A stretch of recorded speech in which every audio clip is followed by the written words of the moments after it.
சின்னமலைக்கும் சென்னிமலைக்கும் சிவன்மலைக்கும் இடையிலே சின்னமலை உனக்கு வரி தர மாட்டான் என்று சொன்னான் என்று ஐதரிடம் போய் சொல் என்று சொன்னால. 19 வயதிலே எங்கள் தலைவன் சொன்னார், நான் யார் என்னுடன் இருந்தாலும் இல்லை என்றாலும் நான் தமிழீழத்துக்காக செய்ய வேண்டியதை செய்துவிட்டு சாவேன் என்று தலைவன் சொன்ன போது 19 வயது. இலங்கைக்கு தூதராக இந்த தீட்சித் சொல்கிறார், நீங்கள் இந்தியாவை 4 முறை ஏமாற்றி இருக்கிறீர்கள் என்று. உடனே தலைவர் சொன்னார், 4 முறை அப்படியானால் 4 முறை என் மக்களை நான் உங்களிடம் காப்பாற்றிருக்கேன் என்று சொன்னார்.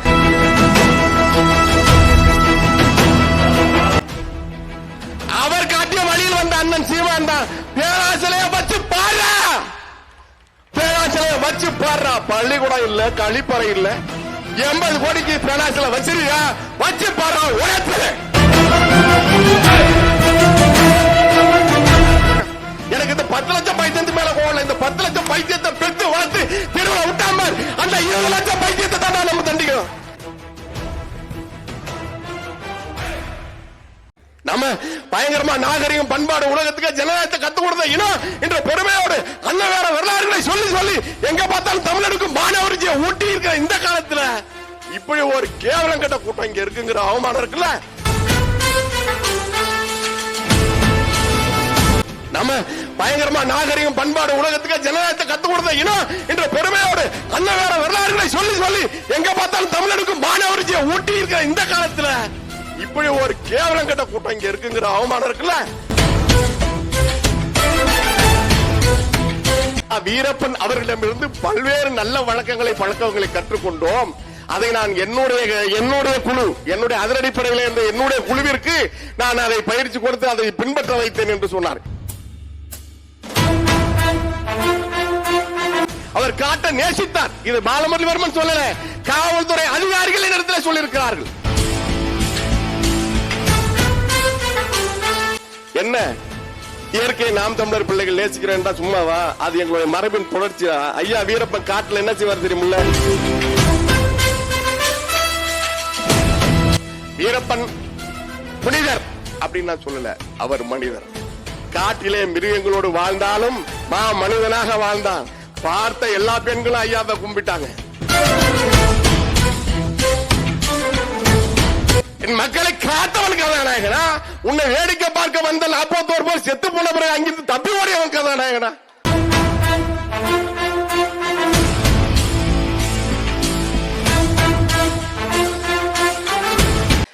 எங்கள் மண்ணை நாங்கள் ஆள முடியாதா? எங்களுக்கு ஆள தெரியாதா? எங்கள் மண்ணை அயலார் ஆளக்கூடாது என்று முழங்கிய வீர பெரும்பாட்டன் தீரன் சின்னமலை அவர்களுக்கும் தன்னுடைய வீர பேரரசை கட்டி எழுப்பி 3 மாநில அதிகாரங்களுக்கு எதிராக ஆட்சி செய்த மாவீரன் வீரப்பனாரின் நினைவு நாளில் அவருக்கும் இந்த வீரவணக்க பொதுக்கூட்டத்தை நடத்தி கொண்டிருக்கின்ற நாம் தமிழர் கட்சியின் தலைமை ஒருங்கிணைப்பாளர் அண்ணன் சீமான் அவர்கள் உள்ளிட்ட எனது அருமை உறவுகள் அனைவருக்கும் வணக்கம். இங்கே அருமை மகள் வித்யா அவர்கள் பேசினார்கள். எல்லோரும் வாழ்ந்த அந்த ஒரு சாதாரண வாழ்க்கையை கூட எங்களை வாழ விடவில்லை. இந்த திராவிடம் நம்மள அப்படி பெரிய வாழ்க்கை வாழ விட்டுல. அது ஒரு ரொம்ப கொடுமையான வாழ்க்கையில தான் நம்ம 60 ஆண்டு காலமா வாழ்ந்துட்டு இருக்கோம். ஆனா அந்த கொடுமையான வாழ்க்கையை கூட எங்கள் மகளை, எங்கள் குடும்பத்தை இந்த அயோக்கியர்கள் வாழ விடவில்லை என்று சொன்னார். அந்த நிலையிலும் கூட அவர் சொன்னார், எங்க அப்பா தவறு செய்யவில்லை என்று நான் ஒருபோதும் சொல்ல மாட்டேன் என்று சொன்னார்ல. அதுதான்டா நேர்மையான பிறப்பு, அதுதான்டா பிறப்போட நேர்மை. அந்த மக்களின் அப்படியான மக்கள் இந்த பகுதியிலே வாழ்ந்து கொண்டிருக்கிறார்கள். வீரப்பனுடைய ஆட்சியிலே ஆளுகைக்கு உட்பட்ட இந்த பகுதியை சேர்ந்த மக்கள் அனைவருக்கும் அந்த எளிய நீதியும் நேர்மையும் இருந்தது. அதை நான் களத்திலே சந்தித்தவன். வீரப்பனார்களை கொள்ளைக்காரன் என்று சொல்லிவிட்டார்கள், கடத்தல்காரன் என்று சொல்லிவிட்டார்கள் என்றெல்லாம் இங்கே எல்லோரும் வருத்தப்பட்டார்கள்.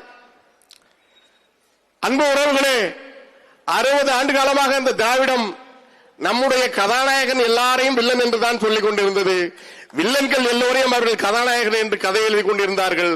அதனுடைய வீழ்ச்சிதான், அதனுடைய நீட்சிதான் ஒரு வில்லன் கதாநாயகனாக ஆகி திரையிலே அவர் இன்றைக்கு அரசியலிலே மக்களுக்கு வில்லனாக வந்து நிற்கிறார். இது ஒரு தொடர்ச்சி. இது என்றைக்கு தொடங்கியது? இது அன்பு சகோதரர் விஜய் செய்த தவறு மட்டுமல்ல, இது திராவிடன் தொடங்கி வைத்த தவறு. அதனால்தான் அன்றைக்கு நாங்கள் ஐயாவுக்காக ஒரு பாடல், அந்த தலைப்பு பாடல் போட்ட போது கூட கண்ணான தேசத்தில காவேரி ஓரத்தில காட்டு சிங்கம் பிறந்ததடி என்று எழுதணும். இன்றைக்கு காட்டு சிங்கம் என்று அவரை சொல்வதற்கு கூட நமக்கு கூச்சமா இருக்கு. அதனாலதான் நம்ம அவரை காட்டு புலி என்று சொல்ல நாம விரும்புகிறோம். அவர் ஐயா காட்டு புலி.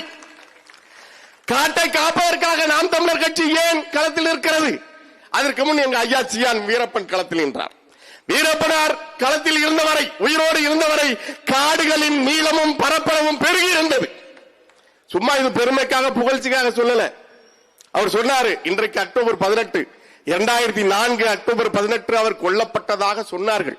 கொல்லப்பட்டதாக சொன்ன தேதி அது. ஆனால் நவம்பர் 12ஆம் தேதி மரியாதைக்குரிய ஐயா எடியூரப்பா அங்கிருந்து ஒகேனக்கல்ல பரிசீலனை வந்தாரு. ஐயா சொல்வதான அப்போதே அந்த வசன தேதி, இந்த நான் இருக்கேன்டா, நான் இருக்கிற வரைக்கும் இந்த நிலமும் இந்த வனமும் இந்த காடும் நம்மளுதான் இருக்கு. நான் போன பிறகு இதை கர்நாடகாவை சேர்ந்ததை வந்து சொல்லுவான், நீ பார்க்க தான் போற, நானும் மேல இருந்து பார்ப்பேன் என்று எழுதுவேன். அதே போல அக்டோபர் 18ஆம் தேதி கொல்லப்பட்டதாக சொன்னார்கள். நவம்பர் 12ஆம் தேதி பரிசீலனை ஒகேனக்கல் வந்து ஒகேனக்கல் எங்களுதுன்னு சொன்னா அதை அதுவரைக்கும் தடுத்து வைத்திருந்த மாவீரன் ஐயா வீரப்பன் அவர்கள்.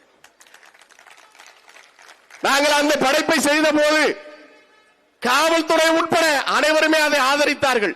நீங்கள் சமூகத்துக்கு நீங்கள் ஒரு மருத்துவத்தை சிகிச்சை செய்து கொண்டிருக்கிறீர்கள் என்று சொன்னார்கள். இங்க இருக்கிற நடுநிலை நாயுடுகள், நடுநிலை நாயக்கர்கள், நடுநிலை நக்கிகள் என்று சொல்லிக் கொள்வார்கள். அவர்கள் சொன்னார்கள், நீங்கள் வீரப்பனை கதாநாயகன் ஆக்கிட்டீங்க என்று.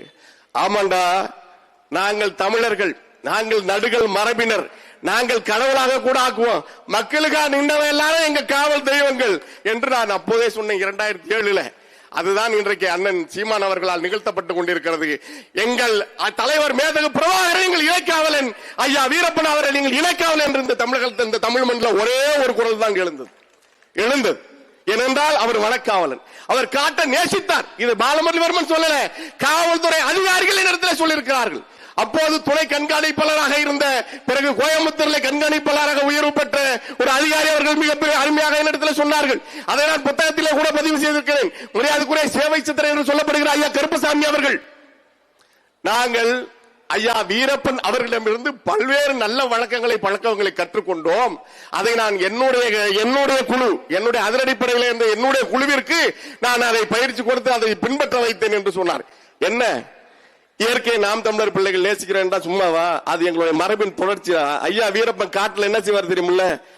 ஆறை எவனும் அசிங்கப்படுத்தக்கூடாது, ஆறை தூய்மையா வச்சிருக்கணும். வீரப்பன் படையில இருந்த ஒவ்வொருத்தரும் ஆற்றை குளிப்பதற்கு ஒரு பகுதியில தான் பயன்படுத்தணும்.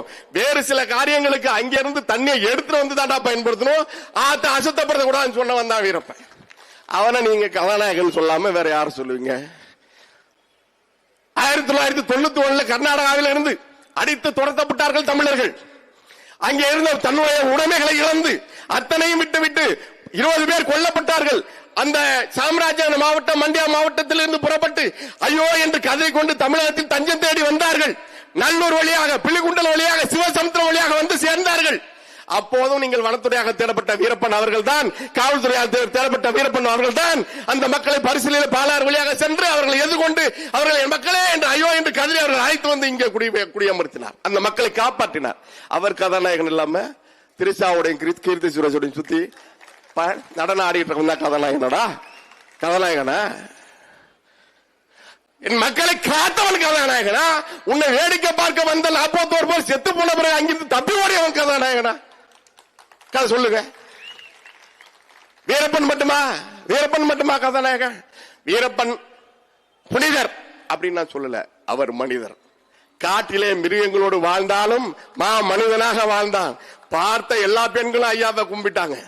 பெண்களை பார்த்தால் ஐயா கையெடுத்து வணங்கினார். அதுதான் சான்று, அதுதான் வரலாறு. அதனால்தான் அந்த மக்களை இன்னமும் வணங்குறாங்க. இந்த அரசுகள் என்ன கொடுத்திருந்தது? வெறும் அருமை கொடுத்திருந்தது. ரூபாய் 2 ரூபாய் உண்மையா சொல்றேன், ரூபாய் 2 ரூபாய் தாளை தவிர இவங்க எதுவுமே பார்த்தது இல்ல. அவங்களுக்கு 50 ரூபாய் 100 ரூபாயை மத்திய அரசோ மாநில அரசோ அறிமுகப்படுத்தல, ஐயா வீரப்பன் அவர்கள் தான் அறிமுகப்படுத்தினார். எங்களுக்கு எந்த சொத்தையும் சேர்த்து வைக்கவில்லை என்று மகளை இன்றைக்கும் கதறுகிறார். அதான் உண்மை. அவர் சொத்து சேர்ப்பவராக இருந்தால், கொள்ளையெடுத்து சேர்ப்பவராக இருந்தால், கருணாநிதியாக இருந்தால், ஜெயலலிதாவாக இருந்தால், தன் பிள்ளைகளுக்கும் தன் பரம்பரைக்கும் சேர்த்து வைத்திருக்க வேண்டியதுதானே. அவனா கொள்ளைக்காரன், கருணாநிதி ஜெயலலிதா கொள்ளைக்காரர்களா இல்லையா? அண்ணன் கேட்டதுதான். வீரப்பன் திருடன்னா கருணாநிதிக்கு என்னடா பேரு? அண்ணன் எப்பவுமே கேட்பாங்கல்ல. அதான் வரலாறு. இரண்டு நான் சொல்லல, கர்நாடகாரன் சொல்றான். கர்நாடகா மக்கள் நேசித்தார்கள் நம்ம தலைவரை வீரப்பன் அவர்களை. எங்கள் தலைவர் என்று சொல்வார்கள். எங்க ஊரப்பா, அவனுக்கு வீரப்பான்னு சொல்ல வராது, ஊரப்பா என்றுதான் சொல்வார் கர்நாடக மக்கள். இன்னமும் நல்லூர் பகுதியில் போனீங்கன்னா சொல்லுவாங்க. அந்த மக்களை காத்த காவலன் ஒரு நாகப்பா, முன்னாள் அமைச்சர். அது இவருடைய இள வயதிலிருந்து அந்த பகை தொடர்ந்து வந்து கொண்டிருக்கிறது. அது ஒரு பெரிய கதை, நேரம் இல்லை, அதனால அதை இப்ப சுருக்கமா. நாகப்பாவை 2002 கடத்துறாரு. நாகப்பா கொஞ்ச நாள் இருக்கிறாரு, காட்டுல இருக்கிறாரு. அங்கிருந்து அவரை கடத்திட்டு வரும்போது ஒரு பேருந்துல, அவர் வயதானவர், மூட்டு வலி இருக்கு. கடத்திட்டு வர ஒரு மிக கொடுமையான கொள்ளைக்காரன் அப்படின்னா இவங்க எல்லாரும் சொல்ற மாதிரி பயங்கரவாதி அப்படின்னா ஒரு மனிதாபிமானத்தோட ஒருத்தர் அணுக முடியும். வயசானவர் ராஜ்குமாருக்கு அதை செஞ்சாரு. அவருக்கு சிகிச்சை வைத்தியம் எல்லாம் செஞ்சு அனுப்புனாரு. மயில் தைலம் எல்லாம் செஞ்சு அனுப்பி அந்த மூட்டு வலி சரி பண்ணி தான் அனுப்பி வச்சாரு. அது வேற. நாகப்பாவை கடத்திட்டு வரும்போது அவரால் நடக்க முடியாது, காட்டுல இருந்து அவர் வீட்டுல இருந்து கூட்டிட்டு வர்றதுக்கு. வர வழியில ஒரு அரசு பேருந்தை நிறுத்தினாரு. அரசு பேருந்தை நிறுத்தி அந்த மக்கள்கிட்ட, எல்லாரும் கொஞ்சம் மன்னிச்சிங்க, பொறுத்துங்க, இவருக்கு நடக்க முடியல, நான் இவர் அந்த பேருந்துல கூட்டு போயிட்டு 10 நிமிஷத்துல பேருந்தை திருப்பி அனுப்பிடுறேன், நீங்க எல்லாரும் இங்கே இருங்கன்னு 40 பேர் அந்த பேர்ல இருந்தாங்க. அந்த பேருந்துல 40 பயணிகள் இருந்தாங்க. இத பாலமுரளிவர்மன் சொல்லல, கர்நாடகாவை சேர்ந்த பசவண்ணா என்ற தலைமை ஆசிரியர் பதிவு செய்திருக்கிறாரு. இந்தியா டுடேல அந்த 2002 வந்தது இந்த செய்தி. என்ன செய்தார்? எல்லாரும் இங்கே இருங்க, நான் உங்களை பத்திரமா திரும்பி இவரை கொண்டு போய் விட்டுட்டு திரும்பி பேருந்து அனுப்புறேன், நீங்க ஏறி போங்க. எல்லாரும் பயங்கரவாதி தீவிரவாதி இந்த அயோக்கியர்கள் சொல்கிறார்கள் அப்படின்னா என்ன செஞ்சிருக்கணும்? பயந்து தானே இருக்கணும். மொத்த பேர் இறங்கி வந்து, அண்ணன் நல்லா இருக்கீங்களா, உங்களை பார்த்தல சந்தோஷம், ஒவ்வொருத்தனா வரிசையா வீரப்பட்ட கை கொடுத்துட்டு, யார் அந்த பசவண்ணா தலைமை ஆசிரியர் கன்னடர் உட்பட எல்லாரும் அண்ணா சௌக்கியமா அப்படின்னு விசாரிச்சுட்டு பேருந்து ஐயாட்ட ஒப்படைச்சிட்டு இவர் நாகப்பாவை கொண்டு போய் பத்திரமா சேர்க்க வேண்டிய இடத்துல சேர்த்துட்டு திரும்பி அந்த பேருந்து வந்து இந்த பயணிகளை ஏற்றி கொண்டு சென்றது. இதுதான்டா வீரப்பன், இதுதான் வீரப்பன். இவரு உங்களுக்கு தீவிரவாதியா? இவரை பிடிக்கிறதுக்கு தான் 3 மாநில அரசுகளும் அவ்வளவு செலவு. அதான் என்ன சொன்னாரு, என் மக்களுக்கு எந்த நாடு மக்களை மதிக்கிறதோ அதுதான்டா வல்லரசு ஆகும். அப்படியான ஒரு அரசு இங்க கொண்டு வரணும்டா. அதுக்கு நான் வந்து என் வாழ்நாளுக்கு நிச்சயமா செய்வேன்டா, அதை செஞ்சுட்டதான சாவே அப்படின்னு சொன்னார்ல. அந்த சத்திய வாக்கை ஏந்திதான் அன்பு மகள் வித்யா அவர்கள் களத்தில் நிற்கிறார். அவருடைய ஆட்சிக்கு உட்பட்ட இந்த பகுதி மகளின் ஆளுகைக்கு உறுதியாக வரும். மணக்காவலும் கதாநாயகன் இல்ல, இங்க இருக்கிற நடனம் ஆட தெரிந்தவர்னா கதாநாயகனா? சின்னமலைக்கும் சென்னிமலைக்கும் சிவன்மலைக்கும் இடையிலே சின்னமலை உனக்கு வரி தர மாட்டான் என்று சொன்னான் என்று ஐதரையில போய் சொல் என்று சொன்னால, அவன் தான் எங்க கதாநாயகன். எங்கிருந்து எங்களுடைய மரபு தொடங்கி வருகிறது. நாங்கள் சாதாரணமான மரபிலே வந்தவர்கள் அல்ல. 19 வயதிலே எங்கள் தலைவன் சொன்னார், நான் யார் என்னுடன் இருந்தாலும் இல்லை என்றாலும் நான் தமிழீழத்துக்காக செய்ய வேண்டியதை செய்துவிட்டு சாவேன் என்று தலைவன் சொன்ன போது 19 வயது. இந்தியா அவரை பிடித்து வந்து அசோகா விடுதியிலே வைத்துக் கொண்டு மிரட்டுகிறது. இலங்கைக்கு தூதராக இந்த தீட்சித் சொல்லுகிறார், நீங்கள் இந்தியாவை 4 முறை ஏமாற்றி இருக்கிறீர்கள் என்று. உடனே தலைவன் சொன்னார், 4 முறை அப்படியானால் 4 முறை என் மக்களை நான் உங்களிடம் வந்து காப்பாற்றிருக்கேன் என்று சொன்னார். அவர் தான் இதிகாச நாயகன், அவர் தான் மாபெரும் கதாநாயகன். இந்த அயோக்கிய கதாநாயகன் தான். அவர் காட்டிய வழியில் வந்த அண்ணன் சீமான் தான். பேராசிலையை வச்சு பாடுறா, பள்ளிக்கூடம் இல்ல, கழிப்பறை இல்ல, 80 கோடிக்கு பேராசில வச்சிருக்கா, வச்சு பாடுறா உழைப்பு என்று சொன்னால அண்ணன் சீமான் தான் கதாநாயகன். நீங்க மக்களுக்காக உயிரை கொடுத்து ரத்தத்தை வேர்வியா சிந்து உழைக்கிறவர்களை விட்டு எப்போதுமே வராத நடிகர்ல வாங்க தலைவா, எப்போ வருவீங்கன்னு கேட்டுட்டே இருந்தீங்களா? ஒருத்தர் அப்படியே ஓடிட்டார். அவரை எப்ப பார்த்தாலும் தலைவர்னு அவரே விரும்பலான்னு சொல்லி அவரை ஒதுக்கி ஓட வச்சுட்டீங்க. அதை பார்த்துதான் பைத்தியமா வந்து சேர்ந்தாங்க இந்த பைத்தியங்கள். 10 லட்சம் பைத்தியம். எனக்கு இந்த 10 லட்சம் பைத்தியத்து மேல கோவம். இந்த 10 லட்சம் பைத்தியத்தை பெற்று வளர்த்து தெருவில் விட்டாம அந்த 20 லட்சம் பைத்தியத்தை தான் நம்ம தண்டிக்கணும். அவனை தான்டா தண்டிக்கணும். அயோக்கியர்களா ஒட்டுமொத்த தமிழ் மண்ணுக்கும் தமிழனுக்கும் அவமானத்தை தேடி கொடுக்கின்ற ஒரு கூட்டம். பாகுபலி படத்துல அந்த அது வரும்போதே நமக்கு எல்லாம் கோபம் வந்தது, அவமானமா இருந்தது. அவன் சொல்லுவான், மகிழ்மதி கோட்டையிலிருந்து சொல்றான், மகிழ்மதி கோட்டைக்கு தெற்கே காலகேய தேசமாம் அப்படின்னு காட்டு மிராண்டி மாதிரி ஒரு கூட்டத்தை காட்டி சொன்னா, காலகேய தேசம் எது? தமிழ்நாட்டை தான் குறிப்பிடுறான். அப்ப உண்மையிலே கோபம் வந்தது. மாபெரும் படைப்பாளி ராஜமௌழி அது வேற. ஆனா அவன் சொன்ன அந்த காலகேய கூட்டம் இங்க இருந்திருக்கானுங்க. நமக்கு அது இப்பதான் தெரியுது. நம்ம பயங்கரமா நாகரிகம், பண்பாடு, உலகத்துக்கு ஜனநாயகத்தை கத்து கொடுத்த இனம் என்ற பெருமையோடு அண்ணன் வேற வரலாறுகளை சொல்லி எங்க பார்த்தாலும் தமிழனுக்கும் மாணவரிஜியை ஊட்டி இருக்கிற இந்த காலத்துல இப்படி ஒரு கேவலம் கட்ட கூட்டம் இங்க இருக்குங்கிற அவமானம் இருக்குல்ல, அதை முற்றிலும் தொலைச்சு அழிக்கணும். அது இந்த தமிழ் தேசியத்திற்கு நாம் ஏற்றுக்கொண்டிருக்கிற இந்த தமிழ் தேசிய கொள்கை என்பது சாதாரணமானதல்ல. அது தன்னுடைய மரபிலேயே மாபெரும் இனமும் மாணவனும் கொண்ட மரபினரான கூட்டம் நம்முடைய கூட்டம்.